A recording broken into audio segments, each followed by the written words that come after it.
네, 생물학과 내과학 기반 통합 영양물 이론에 대한 연구와 적용을 말씀드리도록 하겠습니다.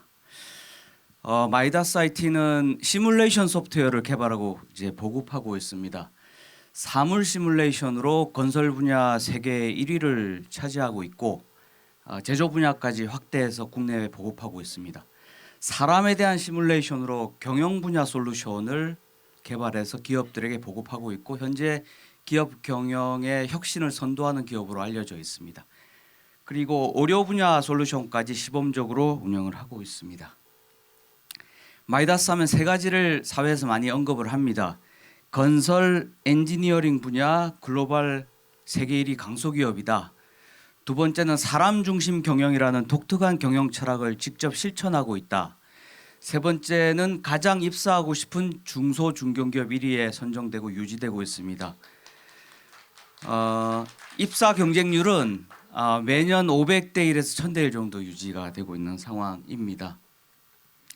마이다스 IT 계열 자인연구소에서는 인간과 경영과 교육 관련된 과학적 연구를 토대로 기업의 경영 혁신을 돕는 사람 중심 경영과 사회의 교육을 바꾸고자 하는 역량 기반 교육을 통해서 사람을 깨우고 기업을 키우고 사회를 바꾸는 일들을 하고 있습니다.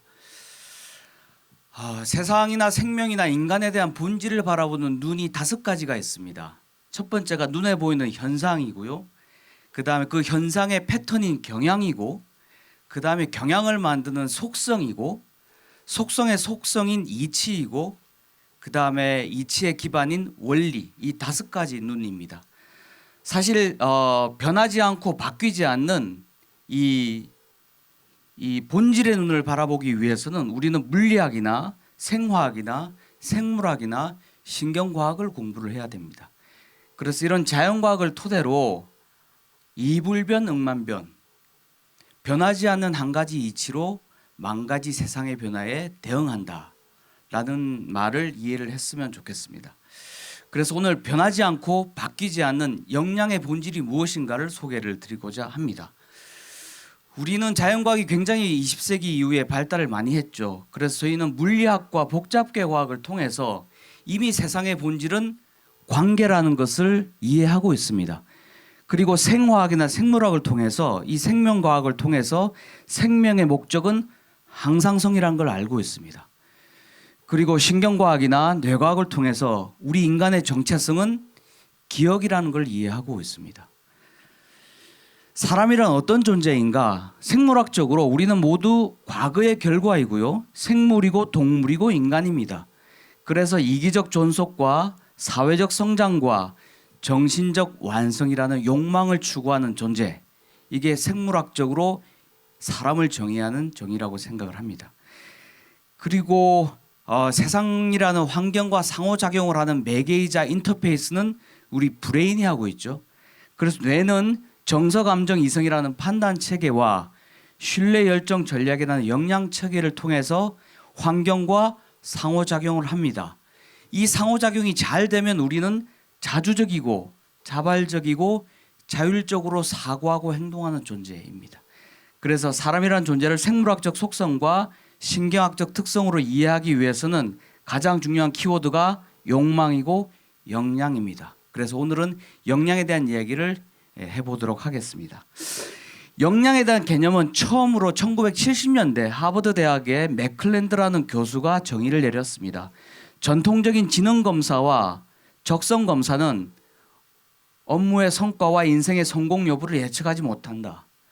성과와 성공을 예측할 수 있는 유일한 변이는 역량이다. 이런 개념을 토대로 지금까지 심리학에서 수많은 연구와 역량 모델이 연구가 되었습니다. 가장 대표적인 게 스펜서와 스펜서가 개발한 역량 모델입니다. 여기서 말하는 역량의 정의는 조직 구성원 중에서 가장 높은 성과를 창출하는 고성과자로부터 일관되게 관찰되는 행동 특성이다. 그래서 눈에 보이지 않는 동기나 특성이나 자기 개념과 같은 자기상, 태도나 가치관, 그리고 기술과 지식과 같은 보이는 부분들이 상호작용해서 만들어내는 행동 특성이 역량이다. 이렇게 정의를 하는 게 가장 대표적인 역량의 정의입니다. 그래서 총 6개의 영양군과 20개의 영양을 정의를 해서 심리학 기반의 영양의 토대를 마련을 했다고 할 수 있습니다. 근데 이 심리학 기반의 영양의 토대의 기본적인 공통적인 이제 정의들은 뭐냐면 영양은 성과에 초점을 맞춰야 된다. 행동에 기반해야 된다. 시대나 환경의 변화를 지원해야 된다. 유연하다, 적응적이다. 관찰 가능하고 측정 가능해야 된다. 훈련과 학습으로 역량이 개발 가능해야 된다라는 가설을 가지고 있죠. 그래서 보편적으로 우리 시대는 대부분 역량을 이렇게 정의하고 있습니다. 시대 산업 기술 환경 변화에 적응하는 데 필요한 지식과 기술과 태도 및 심리적 성향의 조합이다. 이 가정과 가설을 가지고 초중고 학교 교육에도 대학 교육에도 직업 교육에도 기업과 기관 교육에도 이 역량 개념이 적용이 되고 있습니다. 이 모델에는 많은 한계나 문제점이 있습니다. 전형적으로 행동 기반의 측정을 관찰을 해서 경험적이고 해석적으로 역량을 정의하고 있습니다. 과연 역량은 시대나 환경에 따라서 바뀌는 것인가? 지식과 기술과 태도와 역량은 무엇이 다른가? 관찰되지 않는 눈에 보이지 않는 예를 들어 열정이다, 창의력이다, 전략적 사고다, 끈기다, 인내다. 이런 내적 특성들을 어떻게 볼 수 있고 어떻게 교육에 접목할 수 있는가? 이 질문에 대해서 답을 정확하게 내리고 있지 않습니다. 그래서 역량은 보다 본질적으로 접근을 해야 되고 제가 아까 말씀드렸던 변하지 않는 영역, 속성과 이치와 원리 관점에서 역량을 보다 본질적으로 이해할 필요가 있습니다. 가장 역량의 본질의 첫 번째 뿌리는 우리 생명은 질서를 만드는 존재입니다. 질서의 가장 근원적 질서와 본질적 추구성은 아까 원장님께서도 얘기했던 호메오스타시스, 항상성입니다. 항상성이 가장 역량의 출발이자 뿌리이고요.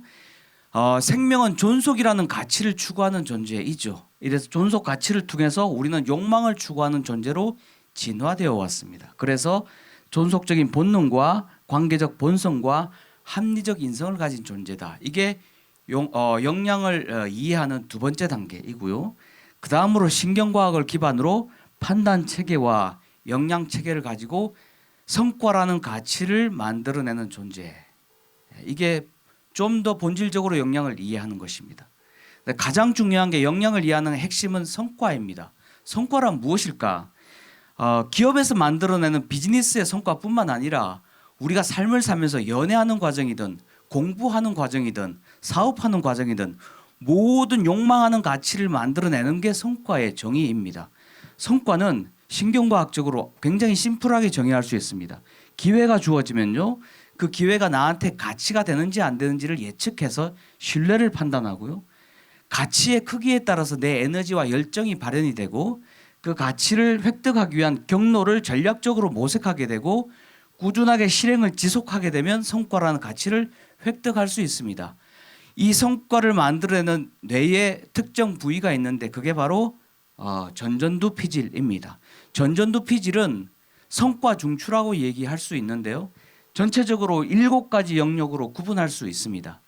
그래서 전전두 피질의 7가지 영역은 안어와 관련된 긍정성, 그 다음에 복내측의 적극성, 내측의 안정성, 배내측 영역의 대인력, 배외측 영역의 전략력, 복외측 영역의 조절력, 그리고 메타인지라고 부르는 전두국 부분의 통합력입니다.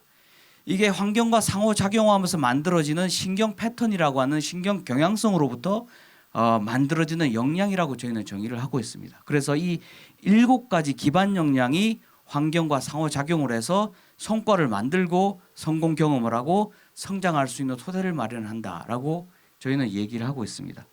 언제 만들어질까? 태어나서 20세 전후까지 영역별로 시기적으로 발달이 다른데 전전두엽은 20세 전후에 이미 성숙되어 있습니다. 성숙되어 갑니다. 가장 중요한 게 성장 단계별로 전전두엽이 어떻게 발달을 할까? 태어나서 20세 전후까지 이렇게 다양한 영양들이 만들어지는데 가장 중요한 것은 영유아 시절에 부모나 가족과 특히 초기 양육자인 엄마와의 상호작용으로 그 사람의 긍정성이 만들어지게 되고요. 학령 초기에 형제나 또래 집단과 선생님과의 상호작용으로 적극적이냐 소극적이냐에 대한 성향이 결정이 되고 그다음에 학령기에 안정적인지 불안한 성격인지가 결정이 됩니다. 그래서 20세 전후의 사회적 상호작용을 통해서 이렇게 7가지 역량이 전전두 피지를 통해서 형성이 된다라는 게 중요한 개념이고요. 크게 두 단계로 사춘기 전과 사춘기 이후가 굉장히 중요합니다. 사춘기 전에는 저희는 우리 사람은 체험과 경험 중심의 학습으로 가치 학습을 합니다. 무엇이 나한테 가치가 있는지 가치가 없는지를 체험과 경험을 중심으로 학습을 하고 사춘기 이후에는 전략적으로 학습을 합니다. 이래서 내가 나한테 가치가 있는 걸 어떻게 획득할 수 있을까? 어떻게 만들어낼 수 있을까? 이런 가치 학습을 해서 25세 정도가 되면 약 90% 정도 역량이 완성이 된다고 신경과학 연구는 얘기를 하고 있습니다. 뇌는 어떻게 발생하고 성장하고 성숙을 할까? 크게 3단계를 기억을 하시면 됩니다. 첫 번째는 발생 선택 과정의 유전과 태내 환경입니다. 일단 태내 환경에서부터 우리는 신경회로가 만들어져서 나오게 됩니다. 가장 중요한 것은 경험 선택 단계입니다. 태어나서 20세 전후까지 환경과 상호작용을 통해서 성장 환경을 만나게 됩니다.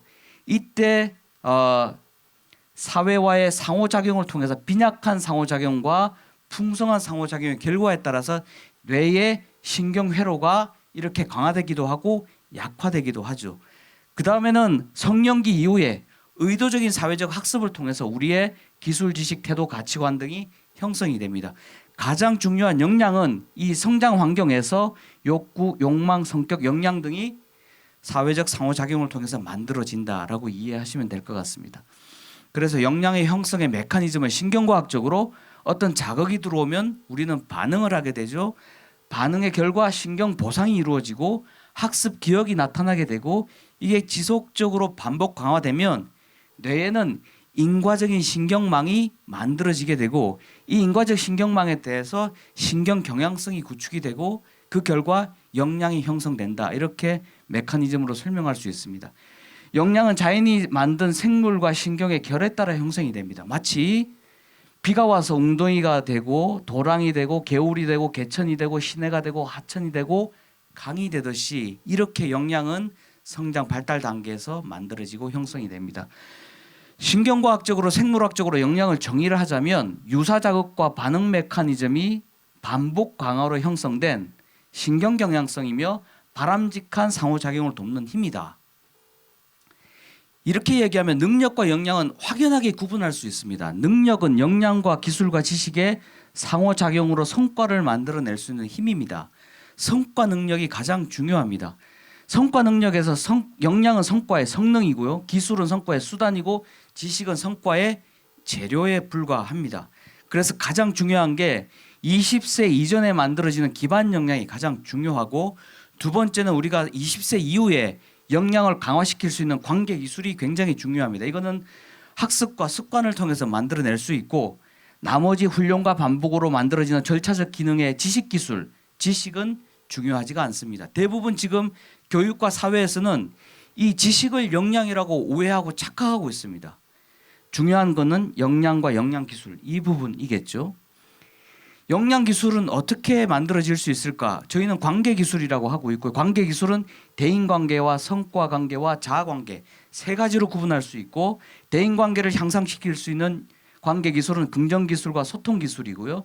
성과와 관련된 전략 기술과 추적 기술 그리고 성찰 기술과 합리 기술, 명상은 여기에 해당이 되겠죠. 이 6가지 기술의 기반이 되는 가장 중요한 제어 기술이 있습니다. 전두국과 보호개척 전전두 피질에서 작동되는 알아차리기와 같은 기술입니다. 이거는 훈련과 반복과 학습과 습관으로 만들어낼 수 있다고 저희는 생각을 하고 있습니다. 그래서 NCT 통합역량 모델이라는 것은 생물학과 신경과학 기반으로 역량을 과학적이고 합리적으로 정의를 합니다. 그리고 이 역량이 환경과 상호작용을 통해서 성과를 만들어냅니다. 우리는 성과를 통해서 성공 경험을 하고 성장을 하고 개인과 사회의 행복한 삶을 살아갈 수 있다고 생각을 합니다. 그럼 이 이론을 가지고 어떤 분야에 적용할 수 있을까? 첫 번째 분야가 채용 분야입니다. 스펙과 지식이 성과를 보장하지 않습니다. 학력과 경력은 능력을 절대 대변하지 못합니다. 인적성과 면접으로는 기업이 원하는 인재를 판별하기가 어렵습니다. 그래서 저희는 이런 면접과 인적성 검사로 보는 눈에 보이는 영역이 아니라 빙산 아래쪽에 보이지 않는 신경학적, 생물학적 레벨의 역량과 가치를 측정할 수 있는 검사 도구를 만들었습니다. 그것이 바로 지금 AI 역량 검사라고 하는 역검입니다. 세계 최초로 신경과학과 인공지능 기반으로 만든 서비스이고 AI와 1시간 정도 대화를 하다 보면 그 지원자의 바깥으로 드러나는 표현 능력, 더 중요한 것은 전전두 피질과 관련된 내면적인 통합 역량을 검사해서 이 사람이 일을 잘하고 성과를 잘 내는 인재인지 아닌지를 판단할 수가 있습니다. 어느 정도 정확하냐? 정확도 타당도는 0.51 수준입니다. 미국 고용노동부에서 인재를 채용할 때 필요한 기준을 가이드라인을 제시를 했는데 타당도가 0.35 이상이면 매우 유용하다. 0.11 이상이면 채용 도구로 쓸 필요가 없다라는 기준입니다. 지금 우리가 얘기하고 있는 학력이나 학벌이나 자격증과 같은 스펙은 전부 0.11 이하입니다. 스펙과 지식이 절대 역량이 아니라는 걸 아셔야 되고요. 역검의 타당도는 0.51이고 0.51의 수준은 부모 키와 유전과의 상관도가 0.5니까 그 정도의 정확도를 가지고 있습니다. 그래서 실제 신경과학과 생물학 기반으로 연구를 했고 여기에는 빅데이터와 머신러닝의 학습이 들어가 있고 면접관 데이터와 실제 우리 고객사의 인사평가 결과와 상호 검증된 결과들이고 정말로 기업에서 뽑고 싶은 긍정적이고 적극적이고 전략적이고 성실한 인재를 뽑고 또 뽑지 말아야 될 위험한 인재를 선별하는 검사 도구로 활용이 되고 있습니다. 그리고 이런 좋은 인재를 선발을 하면 모든 기업들은 역량 기반의 HR 경영을 하는 것을 추천을 하고 있습니다. 그래서 역량을 검사해서 좋은 인재를 뽑고 역량을 진단하고 역량을 강화시키고 역량을 함양시키는 사람 중심의 HR 경영을 해야 된다라고 저희는 강조하고 있고 이런 이론들을 바탕으로 사람 중심의 역량 기반의 HRP 솔루션을 개발해서 기업들에게 보급하고 있습니다. 마지막 슬라이드입니다. 통합 역량 모델 이론의 가치는 저희 마이다스 IT 또 자인연구소가 추구하는 것은 대한민국의 기업 경영을 혁신하는 것과 사회 교육을 바꾸는 것입니다. 사람 중심 경영으로 경영을 혁신하고 역량 기반 교육으로 교육을 혁명하고자 합니다. 지금 좋은 성적은 좋은 대학을 보장하고 좋은 대학은 좋은 직장을 보장하고 좋은 직장은 좋은 인생을 보장한다는 이 사회적 통념과 고정관념의 벽을 무너뜨려야 우리는 역량 기반의 사람 중심 사회로 갈 수가 있습니다. 예, 이상으로 발표를 마치겠습니다.